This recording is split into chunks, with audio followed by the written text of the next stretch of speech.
Welcome into the Stampede. My name is Ryan Jones. Thank you for spending your morning, afternoon, evening with me. Whatever it is for you, I hope you're having a fantastic day. I am joined by my colleagues and good friends, my co-host, if you will, Nick Romero and Ashton Yanez. How's everybody going? Everybody listening. Let's do this. Let's get into the Stampede. I've actually recently got a lot of feedback about the podcast, and I'm excited to try some new things with you guys, and hopefully everyone listening will enjoy. So for the next week and a half, basically until March 17th, we are going to be transitioning into a different kind of off-season mode here for the podcast, if you will. We're going to shorten the podcasts, but we're going to bring you a lot more of them. And that is because we are going to be fixing the entire NFL, the three of us, in a new segment show that I'm hoping to do every single offseason that we do this show, called Fixing the Blank Division. So first, we're going to start with the AFC West. That is right, the Stampede. The three of us are going to be fixing every single team in the AFC West. We're going to be giving you 3 reasons each on what our ideal offseason should be. And the reason we're starting with the AFC West is because we actually have 2 people in our podcast that are actually fans of teams in the AFC West. If you don't know, if you can't tell, I'm a fan of the Denver Broncos. Ashton, as it's been said many times here, you're a fan of the Oakland Raiders. Or I keep saying Oakland. I'm going to do it forever. The Las Vegas Raiders. Well, and I'm not. Let's jump in to these teams. Well, clearly, if you look behind you, you can see the 12th man. So, okay. And the one more thing before we get started. We are going to be going worst to first in this division. By record, that is, because sometimes, record doesn't always show who you are. We are ranking everything. Let's get started with my Denver Broncos, who went 5-11 and missed the playoffs. Here are my 3 things that I think need to be done. Number 1, I've called for it all season. You guys are sick of hearing it, but they need to move on from quarterback Drew Lock. Lock is the worst starting quarterback in the NFL, no matter what metric or statistic or analytics you use. He is the worst in almost every single category except play action. Play action, for some reason, he actually ranks in the top 10. But play action, as you and I both know, or as the 3 of us know, is basically scripted plays for the most part and designed to get guys open. So he could throw to wide open guys. Congratulations. So could my 12-year-old brother. So he was the second round. Look, Locke was the second round pick in 2018. In the 2018 draft, which means you can cut ties with him for almost nothing. This quarterback class coming out, featuring the likes of Trevor Lawrence, Trey Lance, Justin Fields, and Zach Wilson, is one of the best quarterback classes we've seen in the last few years, and it has the potential to be one of the best ever. You passed on Josh Allen and Lamar Jackson in 2017. Now you need to right your wrongs and trade up for one of the big 4, as I will now refer to them as. The number 2 thing that the Denver Broncos should do this offseason is draft one of the top linebackers. You guys don't know this yet because we haven't had another mock draft since our last one that was an hour and 40 minutes. I promise you that they will get shorter. I'm a big fan of Jeremiah Owusu-Koramoah, who I would really enjoy if the Broncos decide not to move on from Locke and trade up in the NFL draft. That would be my number 1 pick at pick number 9. He is basically a better version of the former Clemson Tiger Isaiah Simmons coming out of last year's draft. He's a versatile defender that can play inside linebacker, outside linebacker, slot corner, safety. He could do it all. He could do it all. Although he's a little undersized, but he would thrive so well in Vic Fangio's system. And honestly, if you can't get JOK, Micah Parsons is not a bad option either. I do like Micah Parsons, just not as much as I like JOK. Number 3, draft or sign multiple cornerbacks. Do both. Michael Arjabudia is the best cornerback on the Denver Broncos roster. He's a 3rd-round pick in the year of 2020.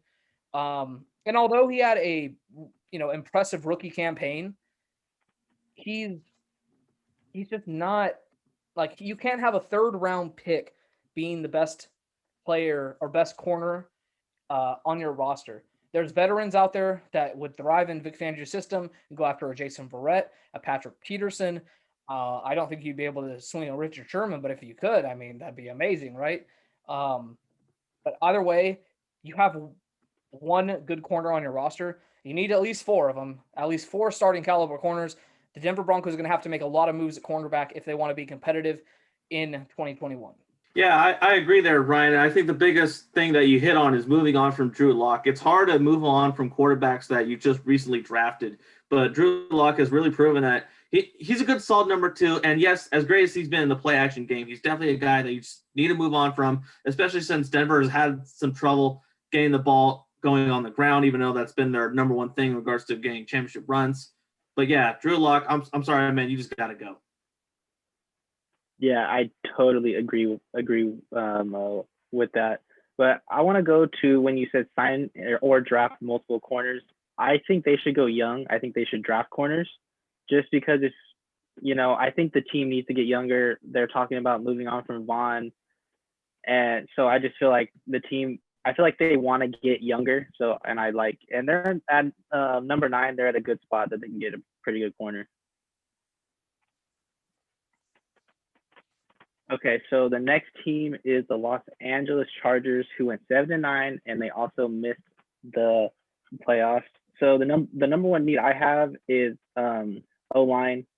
PFF ranked their O-line last year, so that just shows that they really bad. They need to protect him, as we saw with Joe Burrow. And I think that they should do this in the draft with tackle because the tackle class is stacked this year. Rashawn Slater, if he can fall. Penei Sewell, if you want to trade up.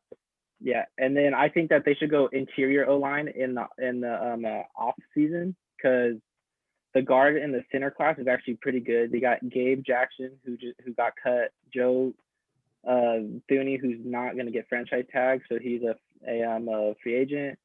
And you got Corey Linsley, the center from Green Bay, who he's the best center. And second, I have edge rusher. They need an edge rusher opposite of Joey Bosa, and a couple names that I have that I think, and they need to do this in free agency. Ryan Kerr again, Jadeveon Clowney, Matt Judon, Von Miller if the Broncos decide to move on, and Hassan Reddick. And third, I have tight end because Hunter Henry is more than likely going to leave. A couple names I have is Gerald Everett, who could be a very cheap option, probably for like $3 to $4 million a year. So they could spend money elsewhere if they get a cheaper option, or they can go Johnny Smith, who's going to be a little bit more expensive, but I think they can make it work. And another thing is I feel like that they need to cut Mike Williams. It saves them $15.7 million. And I just don't think he's really worth that. That's like wide receiver 1 money. And with him, it's hard for him to stay on to the field. He gets hurt a lot. So I don't think that they need to pay him that much. I actually agree with, for the most part, all 3 of your rankings, Nick. The thing is, I would definitely invest in the interior of their offensive line, but I would take it a step further. That whole entire defensive line, not only edge rusher, they need help at D tackle as well. You mentioned tight end. If they can't re-sign Hunter Henry to a long-term contract and Kyle Pitts somehow is on the board at 13, you have to pull the trigger. Can you imagine Keenan Allen, Kyle Pitts, Austin Eckler in an offense with Justin Herbert and his strong arm? I mean, obviously you do have to protect them first. The game starts up front, line of scrimmage. No problems for me from your 3 reasons.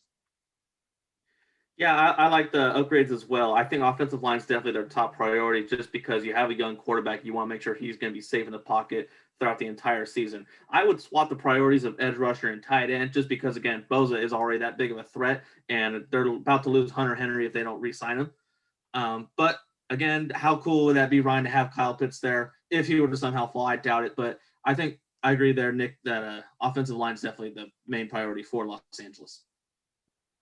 All right, now we have the Las Vegas Raiders. I'm excited to do this one. Obviously, my favorite team.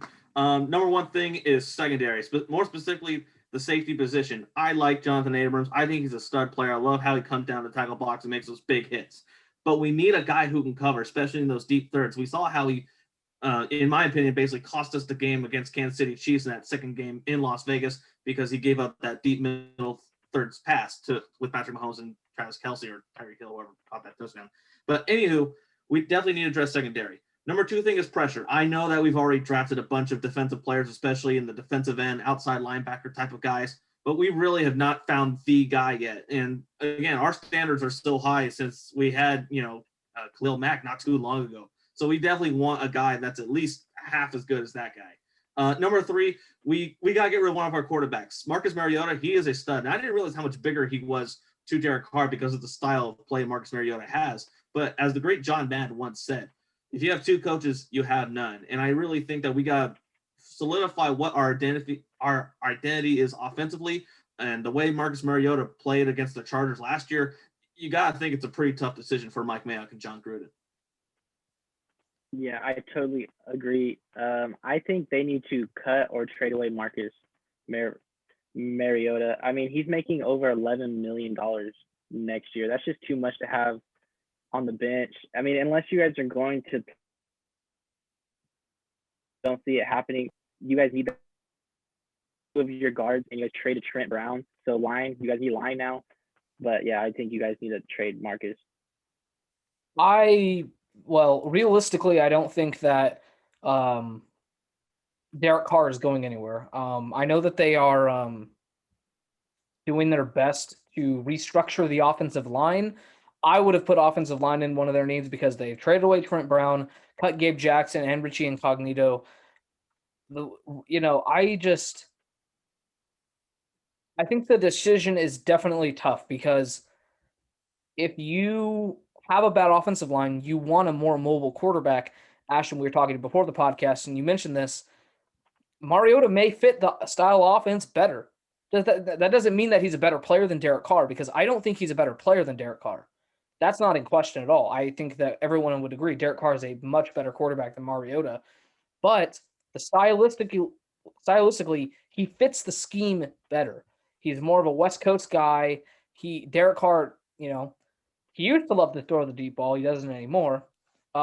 Pressure, like you said, I think it's a huge need, but I don't think that they're going to be willing to admit their wrongs. They should, but they won't.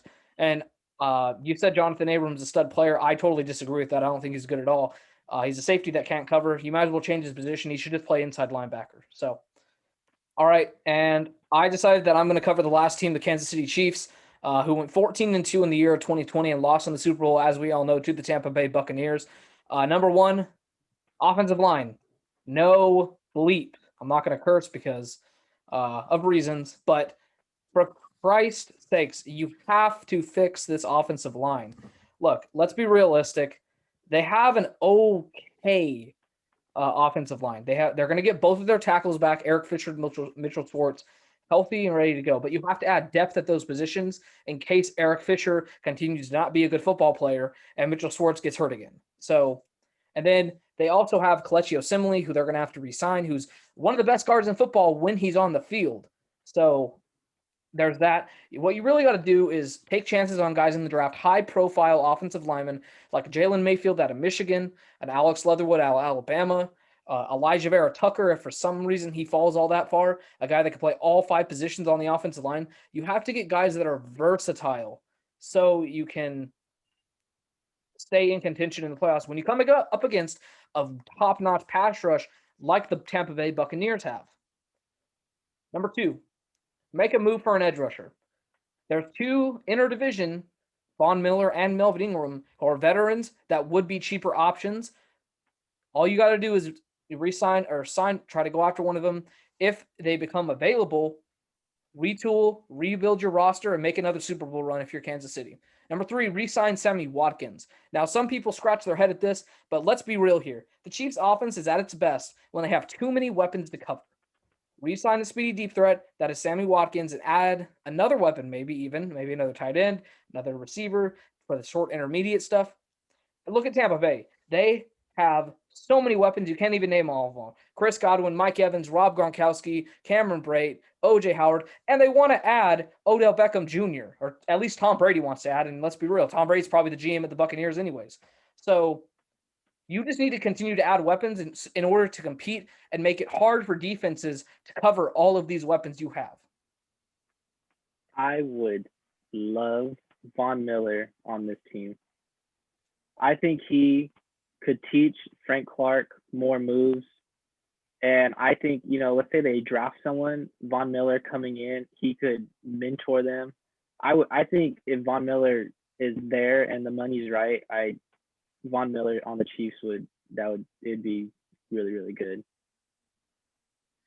Yeah, I agree. I think getting a solid defensive end or an outside linebacker would definitely benefit Kansas State defensively. I do agree, though, that the biggest priority, however, is that offensive line. They need more depth in case they have to deal with further injuries or some inconsistent play there from their starters when they come back.